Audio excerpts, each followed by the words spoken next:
મોટી વિકાસની વાતો સામે બેદરકારી દેખાઈ, ડુંગળી ભરેલ ટ્રક ગટરમાં ખાબકી।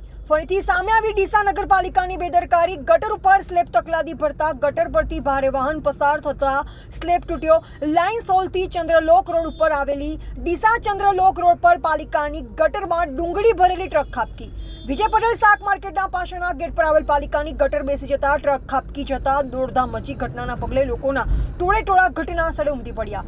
ક્રેનની મદદથી ટ્રકને બહાર કાઢવાની કામગીરી હાથ ધરાઈ। ફરીથી બતાવીએ કે ડુંગળી ભરેલ ટ્રક ગટરના સ્લેબ તૂટવાથી દબાઈ જતા ટ્રક માલિકને નુકસાન। ટ્રકને બહાર નીકળવા ક્રેન બોલાવી મહા મુસીબતે બહાર નીકળી। અગાઉ પણ આ જ ગટર પર 2 થી 3 વખત અલગ અલગ ગટરના સ્લેબ તૂટવાના બનાવ સામે આવ્યા હતા। ડીસા વિજય પટેલ શાક માર્કેટમાં નાના મોટા વાહનોની અવરજવર થતી હોય છે। વારંવાર બનતી આ ઘટનાઓને લઈ સ્થાનિકોમાં ભારે આક્રોશ છવાયો। ત્યારે શાક માર્કેટ હોવાના કારણે ભારે વાહનોથી અવરજવર થતી હોય ત્યારે માર્કેટના ગેટની આગળ ગટરનો સ્લેબ તૂટવાના બનાવો યથાવત। નગરપાલિકાના ગટરના કારણે કોઈ નાના મોટા નુકસાન થાય તો તેનો જવાબદાર કોણ? શું નગરપાલિકા ટ્રક માલિકને નુકસાનનું વળતર આપવા આવશે કે શું તે જોવું રહ્યું। નગરપાલિકા દ્વારા ગટરના સ્લેબ મજબૂત બાંધવામાં આવે તો ફરીથી આવી કોઈ જાનહાનિ ન થાય તેવું સ્થાનિકોએ જણાવ્યું। અહેવાલ અમૃત માળી, સંબંધ ભારત ન્યૂઝ, ડીસા।